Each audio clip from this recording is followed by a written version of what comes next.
जय हो बाबा केदारनाथ जी की। जो मैं आज आया हूँ बाबा केदारनाथ धाम पे, मुझे यहाँ पे चौथा दिन है यहाँ पे, तो आज मेरी रवानगी है। तो मैं आपको यहाँ पे कुछ बाबा केदारनाथ का पूरा धाम घुमाता हूँ कि क्या क्या यहाँ पे होता है। और मेन बात, हमारे कौन से बाबा सिंधियों के कौन से पंडित हैं वो उनसे भी मिलाता हूँ मैं आपको। ये है बाबा केदारनाथ। और आजकल जो है ना माहौल ठंडा है, आज नीचे से कुछ लोग आ नहीं रहे। और ये है हमारे सिंधी समाज का पंजाब सिंध हाउस, जो हमारे पूरे सिंधी समाज के लोग जो है ना उनके हमारे ये पंडे हैं। पंडे बोलते हैं ना, हाँ पंडे हैं ये। तो आजकल की जनरेशन को कुछ पता नहीं है कि हमारे पंडे कौन है। केदारनाथ पे आते हैं, यहाँ दर्शन करके वापस चले जाते हैं और यहाँ पे उनसे मिलते नहीं है। यहाँ पे हमारे पितृदेव की पूजा होती है और यहाँ पे पूरा लिखते हैं, सब कुछ करते हैं ना। तो इनके बारे में मुझे जो जानकारी है वो मैं आपको दिलवा रहा हूँ, आप बात करते हैं। हाँ, ये हमारे, आपका नाम? हाँ जी। आप यहाँ के सिंधी समाज के लिए बताइए कि सिंधी समाज के लोग यहाँ पे आते तो हैं। ये देखो, आते हैं, दर्शन करके चले जाते हैं। उनको यहाँ का महत्व नहीं मालूम। जैसे आप सिंधी समाज के पंडित या महाराज जो भी हो, यहाँ पे आपको क्या कराते हैं, उनके बारे में मुझे जानकारी दीजिए। देखो यहाँ पे जितने भी लोग आते हैं तो सबके तीर्थ पुरोहित हैं। हर आदमी का यहाँ पे जजमानी बटी हुई है। तो किसी के पास सिंधी आया है, किसी पर कुछ आया है, मतलब हर आदमी के पास अलग अलग चीज़ें हैं। तो हम लोग जितने भी सिंधी समाज के जो लोग होते हैं, पहले जो लोग आते थे सब यहाँ आते थे। तो उनके खाने पीने रहने की व्यवस्था सब हम ही लोग करते थे। लेकिन अब समय बदल गया है, भौगोलिक परिस्थितियाँ ऐसी हो गई हैं कि व्यवस्था भी अनुकूल नहीं हो पाती है, लोग उतने नहीं आ पाते हैं। वैसे रिकॉर्ड था हमारे पास पूरे सिंध समाज का, लेकिन जब आपदा आई तो उसमें वो पूरा रिकॉर्ड क्या बह गया। लेकिन अब भी जो लोग आते हैं तो उनका हम मेंटेन करते हैं, पूरा सजरा, पूरा 3 पीढ़ी का सजरा जो है मेंटेन करते हैं। आते हैं अभी भी हमारे यहाँ सिंधी, जो जिन लोगों का प्रोग्राम रहता है, जिनको जानकारी होती है, वो सिंधी लोग आते हैं। उनकी हम रहने की, खाने की, दर्शन की सारी व्यवस्था करते हैं। अगर उनको कोई तकलीफ होती है उस तकलीफ की भी हम व्यवस्था करते हैं। तो ये परंपरा आज से नहीं, हमारे 2-3 मतलब हाँ कम से कम ये परंपरा पुरानी चली आ रही है।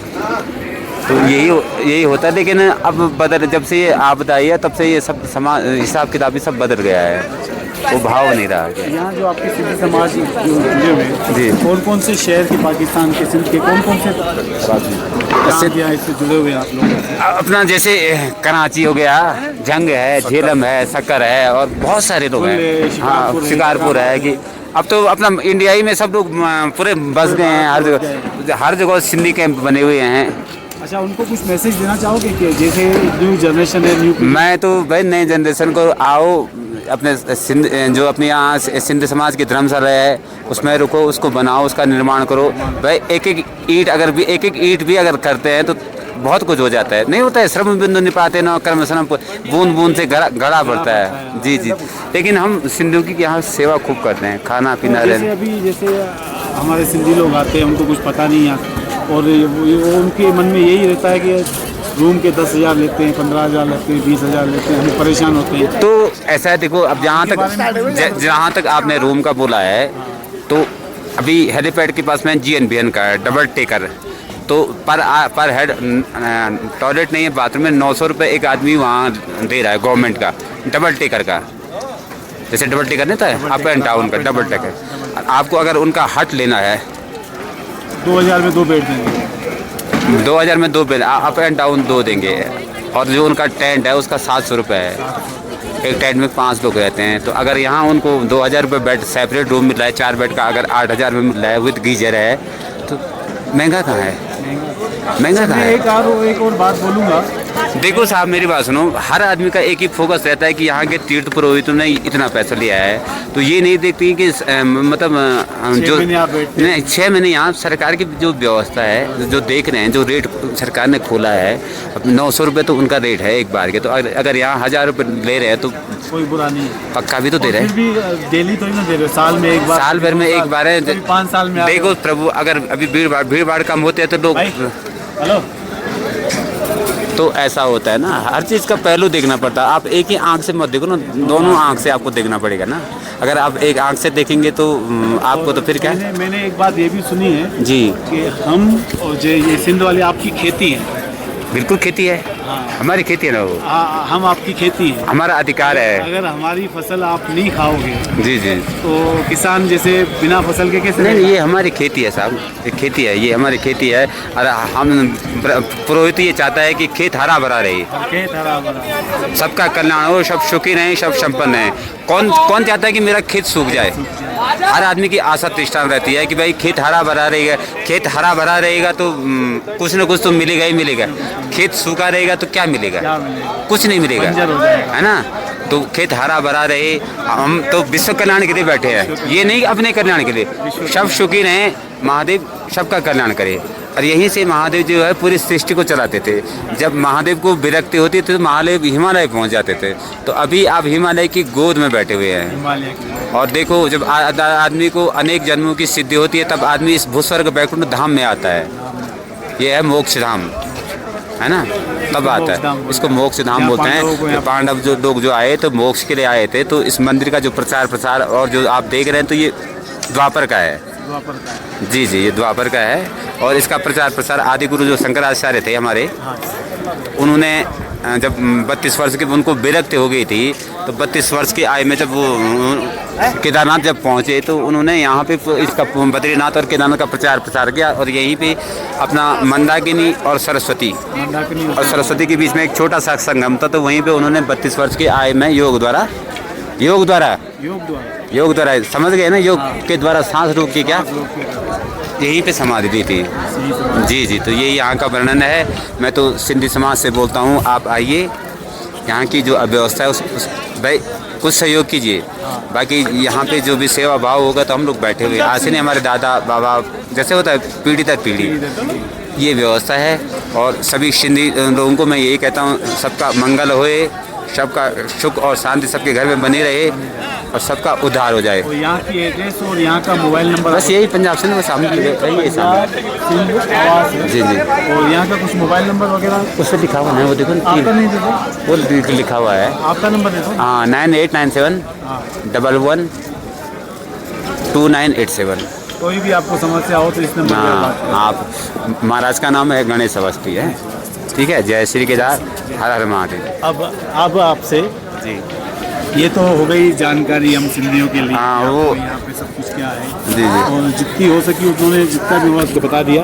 जी। अब यहाँ के कुछ पिछले 2013 में आपदा आई थी या कुछ क्या हुआ था उनके बारे में थोड़ी सी बात करते हैं। 2013 में जो आपदा आई थी तब आप कहाँ थे? तो हम यहीं थे केदारनाथ। कुछ किस्सा बता सकते हैं? उस समय ऐसा हुआ कि 2013 में मतलब ये है कि 16 या 17 ऐसे था कुछ। 2013 में? हाँ, 2013 में 16, 17, 14, 15 से बहुत बारिश हो रही थी।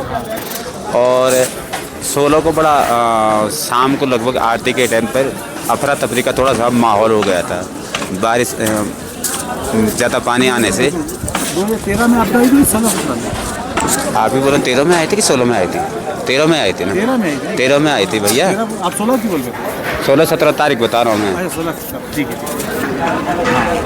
13 में 16, अच्छा कंटिन्यू। 16 को जब अति बारिश हुई थी तो पानी का वेग बढ़ गया था, तो कुछ पानी मार्केट में आ गया था। तो महादेव ने कुछ अनहोनी की लोगों को क्या वो सिग्नल दे दिया था, लेकिन लोग समझ नहीं पाए। अब महादेव तो आ नहीं सकते थे बाहर की क्या, या किसी के रूप में आते तो आदमी के पास इतने दिव्य चक्षु तो है नहीं कि पहचान पाता है कि इसमें भगवान का कुछ अंश है। लेकिन भगवान का इंसान में भी अंश होता है, लेकिन उसके लिए दिव्य शक्ति चाहिए, दिव्य चक्षु चाहिए कि जो आदमी क्या परख सके। ऐसा तो कुछ है नहीं। लेकिन 17 में लगभग 6:55 पर बहुत बड़ा सैलाब आया, तो अफरा तफरी का माहौल आ गया। कुछ इधर भागे, कुछ इधर भागे, कुछ इधर भागे। तो महादेव ने जिस पे कृपा करनी थी तो वो बचे, जिस पे नहीं करनी थी तो वो क्या। उस दिन का आप थोड़ा किस्सा सुना सकते हैं? कहाँ से? देखो ऐसा है, मैं यहीं अपना घर है, यहीं ये होटल नहीं है, तिवारी होटल। हाँ।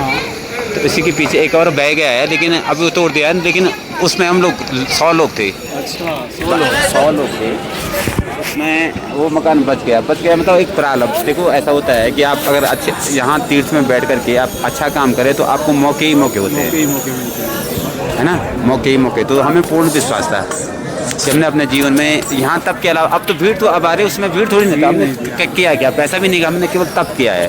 तो पूरा कॉन्फिडेंस था कि कुछ नहीं होगा। ये कॉन्फिडेंस इसलिए था कि हमको भरोसा था।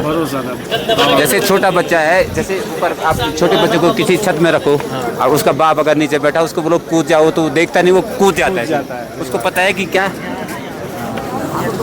बच्चा कि बाप क्या जैसे नहीं होता कूद बेटा कूद जाता है तो कूद ही मारता। ऐसे ही हमें मालूम था कि कुछ नहीं होने वाला है। क्या भगवान ने मौका दिया है, जिनका प्रारब्ध नहीं था वो चले गए। लेकिन एक चीज़ की बात हुई कि महादेव ने ऐसी कृपा की कि जो चला गया तो उसको कोई तकलीफ नहीं, वो सेकंडों में गया। जिसको जाना था वो सेकंडों कोई तकलीफ नहीं, जो बचा उसको एक खरोच भी नहीं आई। हम लोग 4 दिन के बाद गए, अगर हाथ पैर टूट जाते तो कोई उस समय कोई व्यवस्था जिसको ले गया कुछ कष्ट नहीं दिया उसको किसी प्रकार की। तक केदारनाथ की बात कर रहा हूँ मैं नीचे और गौरीकुंड मैं नहीं जानता हूँ, झूठ मैं केदारनाथ की बात करूँ तो महादेव ने जिस पे कृपा की तो ठीक है, जिस पे कृपा नहीं की तो उसको ले गया। तो आपने पूरा पानी वानी सब देखा था यहाँ? आपने बड़ा मंजर देखा, वो 5 सेकंड वो 5 मिनट का आया। लेकिन और ऐसा है कि जैसे काल नहीं होता है सर्प का, जैसे वो नहीं काल रूपी जो नाग होता है वो ऐसे जकड़ रहा था सबको। लेकिन महादेव ने अपना जैसे ही देखा ये क्या एक फन में मारा, उसके बाद तो कहीं पानी एक बूंद पानी नहीं था, कुछ सब शांत एकदम, सब कुछ जैसे नहीं होता है समेट के क्या सब शांत हो गया। तो उसके बाद डर लगा, उससे पहले तो डर नहीं लगा। उसके बाद डर इसलिए लगा साहब कि जब अपनी त्रासदी देखी पूरे जीवन की, क्या जो मेहनत है वो सब चली गई, तब डर लगा कि अब जीवन का क्या होगा। आप तो जानते हैं कि घर वगैरह आदमी कैसे बनाता है, बड़ी मेहनत से बनाता है। हम एक दिन के लिए देख रहे हैं यहाँ पे छत छाया नहीं मिल रही है तो परेशान तो मेहनत से बनाते हैं, तो अगर वो सेकंड में चला जाएगा तो भी पहाड़ियों के ऊपर। लेकिन तो भी कोई गम इसलिए नहीं हुआ कि महादेव ने जो है जीवन दिया है, तो जीवन है तो सब कुछ है। आज उसके दुगना भीड़ आ रही है, तो ये सब हो सकता है। महादेव ने एक सबक दिए सिखाया, लेकिन अभी भी सुधर नहीं रहा। लेकिन अभी भी जो तीर्थ लोग आ रहे हैं हम उनसे बहुत नाखुश हैं।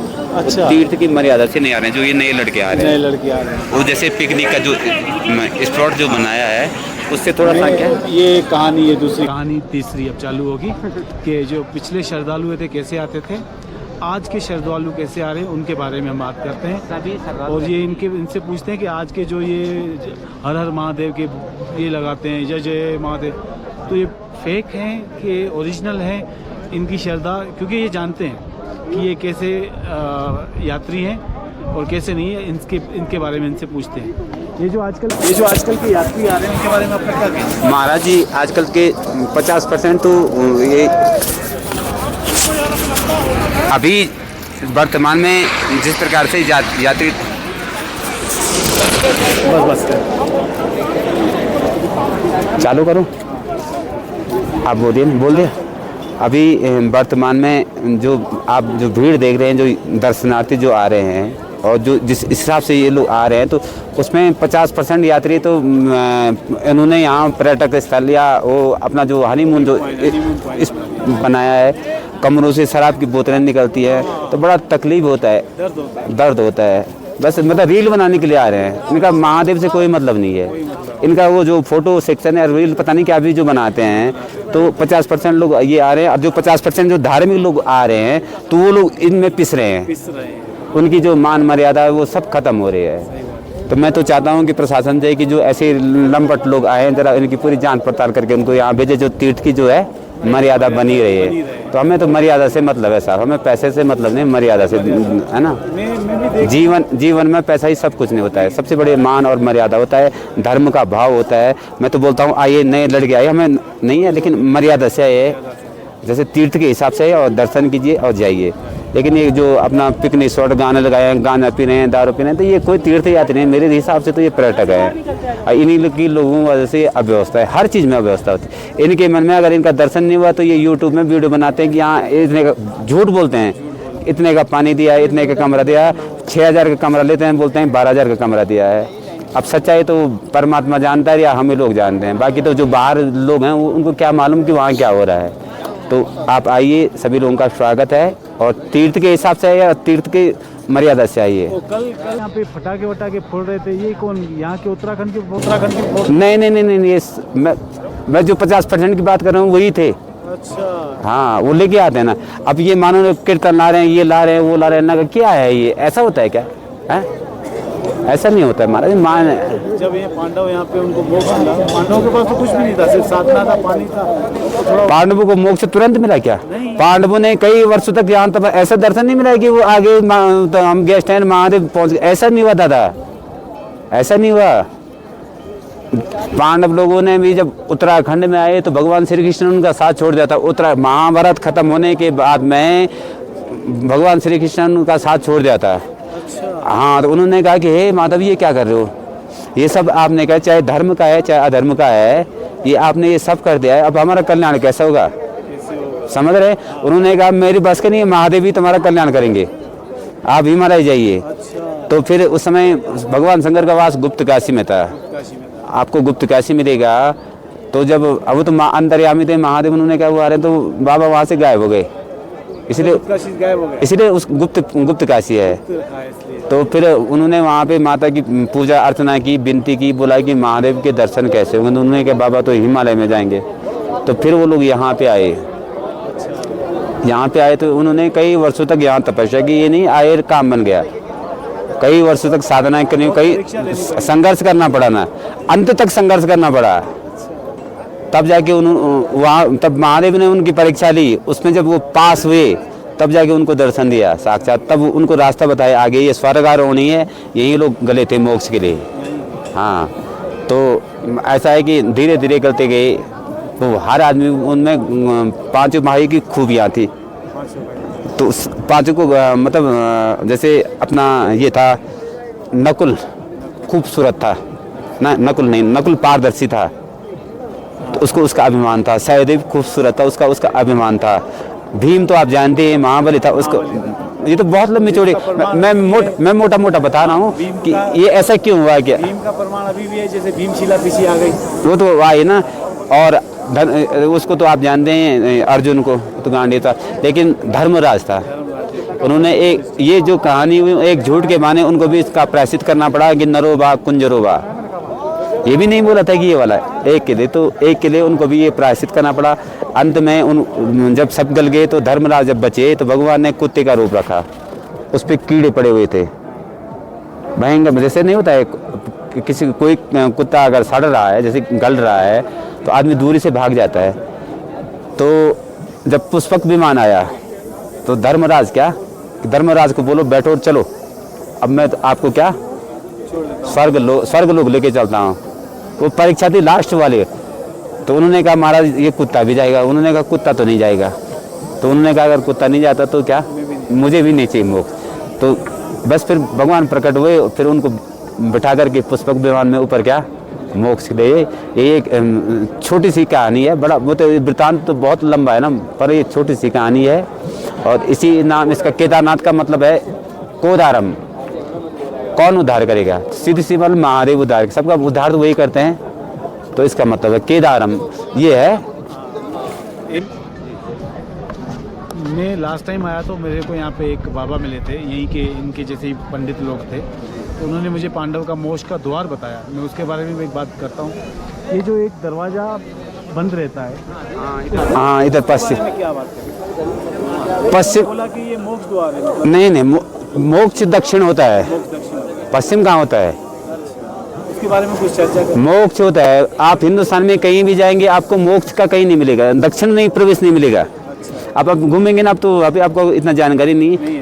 आप कहीं भी अगर आप जाएंगे किसी भी बड़े मठों में, मंदिरों में या चार धामों में, तो आपको दक्षिण से प्रवेश कहीं नहीं मिलेगा।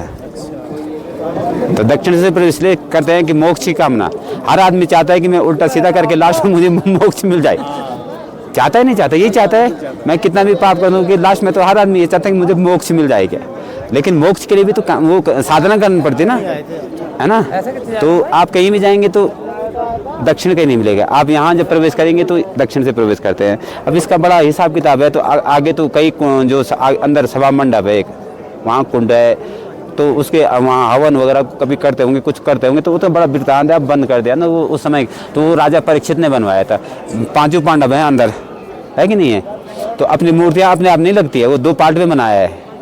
गर्भगृह पांडवों ने बनाया। जब आगे का जो भाग है वो राजा परीक्षित ने अपने पितरों के उद्धार के लिए आया था, तो पितृ तर्पण वगैरह करते हैं। तो फिर पांचों पांडवों की मूर्तियाँ बनाई, अपने पितरों को बिठाया।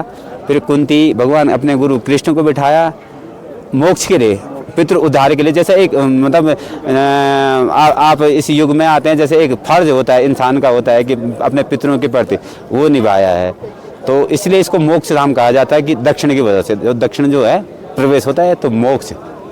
ये आपने किस्से सुन लिए, वीडियो बहुत बड़ी हो गई है, लेकिन आपको 2-4 मिनट का एक और वीडियो बनवाते हैं बाबा जी से। आग्रह करते हैं, प्रार्थना करते हैं, अगर हमारी बात मान ली तो यहाँ से चलते चलते वो केदारनाथ के वहाँ तक चलेंगे और एक वीडियो बना। नहीं वहाँ तक नहीं, अच्छा चलो ठीक है।